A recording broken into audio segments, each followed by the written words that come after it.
महंगे और ऊंचे शौक, बॉलीवुड में हीरोइन बनना, बहुत सारे पैसे कमा करके अपनी मनपसंद की लग्जरी गाड़ियां रखना, ऐसी लाइफस्टाइल, कोटा से जयपुर के लिए शॉपिंग के लिए आना, गाड़ी का कलर पसंद नहीं आने पर उसको 20 से 30 दिन में चेंज करके 30 लाख की नई गाड़ी लेना, ये सब शौक थे कोटा की रहने वाली साक्षी गुप्ता के, जो कोटा के श्री राम नगर शाखा में ICICI बैंक में रिलेशनशिप मैनेजर थी। 2015 में साक्षी गुप्ता की नौकरी लगती है। लेकिन आप सोच रहे होंगे कि शौक है तो क्या बड़ी बात है। कोई बड़ी बात नहीं, ऐसे शौक तो साक्षी रख सकती थी, लेकिन उसका रास्ता था वो बहुत गलत था।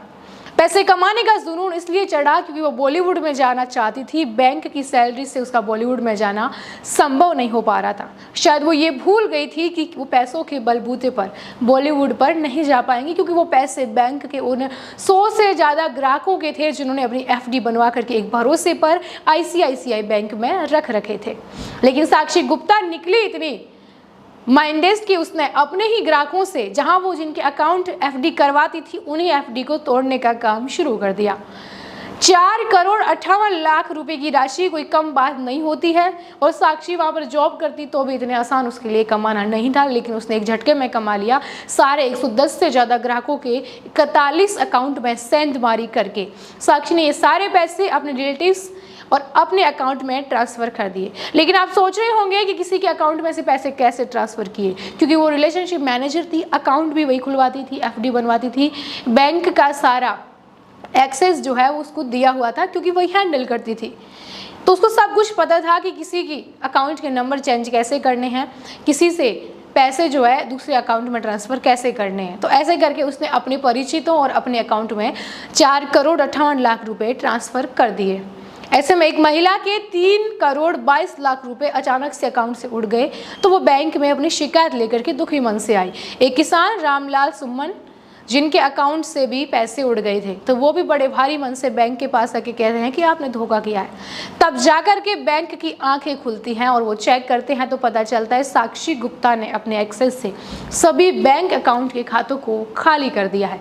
बैंक ने पहले तो अपने स्तर पर उन सारे ग्राहकों का भुगतान किया जिन का पैसा अकाउंट से ट्रांसफ़र किया गया था, लेकिन साक्षी ने यहाँ पर एक और चीज़ की, अपने सारे पैसे है वो शेयर मार्केट में भी लगाने लग गई थी, क्योंकि उसको शेयर कमाने थे, ज़्यादा पैसे कमाने, लेकिन वो पैसे वहाँ पर उसके डूब गए। कहते हैं ना कि बेईमानी का पैसा रहता भी कहाँ है, तो साक्षी के साथ भी ये हुआ। वही नहीं, 30 से 40 लाख रुपए उसके पिता के भी उसने शेयर मार्केट में लगा दी, ऐसी सूचना आई है। इसके बाद साक्षी गुप्ता ने 2 साल पहले कोटा के ही श्री रामनगर में HDFC बैंक में काम करने वाले मैनेजर शरद गुप्ता से शादी कर ली थी। लेकिन शरद गुप्ता और साक्षी की ये लव मैरिज थी और ज़्यादा दिन तक चल नहीं पाई, क्योंकि साक्षी के कारनामों से शरद गुप्ता परेशान थे। साक्षी के मायके रावत भाटा उसको छोड़ के चले गए थे, लेकिन साक्षी को रावत भाटा में नौकरी का ऑफर मिला, लेकिन वो वहाँ नहीं गई, उसने वहाँ से ज़्यादा कोटा में जाना पसंद किया। कोटा की DCA फैक्ट्री, वहाँ पर काम करने वाले एक मजदूर ने भी अपनी FD करवा के रखी, उससे बिना पूछे उसकी FD है वो तुड़वा ली गई। इन तमाम सबूतों के बाद बैंक ने अपने स्तर पर कार्रवाई की। बैंक के जो मैनेजर थे तरुण दादिच, उन्होंने रीजनल और स्टेट लेवल के मैनेजर को सूचना दी। तब पड़ताल की तो सामने पता चला कि इन्हीं की जो 2015 से मैनेजर है, रिलेशनशिप मैनेजर साक्षी गुप्ता, उसने सारी सेंधमारी करके पैसे हैं वो निकाल दिए हैं। अब साक्षी को हीरोइन बनना था, वो कोटा से जयपुर के लिए हमेशा आती थी शॉपिंग करने, वीकेंड पर मूवी देखने जाना भी उसे बहुत पसंद था। ये कोई बड़ी बात नहीं है मूवी देखना, शॉपिंग करना, क्योंकि कोई नौकरी करता है तो वो ये सब कर सकता है। साक्षी की ऐसी हालात थी कि वो ये सब कर सकती थी, लेकिन साक्षी के बड़े सपने लग्जरी लाइफ जीना, हीरोइन बनना, ये उसको लगा कि सैलरी से तो हो नहीं पाएगा, तो उसने ये रास्ता अपनाया। लेकिन कहाँ तक टिकते। जनवरी में जब ये शिकायतें आनी शुरू हुई, बैंक ने फरवरी में जो है उद्योग नगर थाने में FIR दर्ज करवाई। वहाँ के SI इब्राहिम जो है वो वहाँ पर गए, साक्षी से पूछताछ की, तो पता चला कि ये सारा कारनामा साक्षी ने किया है। लेकिन इसमें बात यह है कि इतने सारे पैसे क्या साक्षी अकेली ने ही निकाले हैं, बैंक के क्या और कोई भी कर्मचारी इसके साथ मिली भगत में था? हालांकि वो अभी तक सामने नहीं आया है।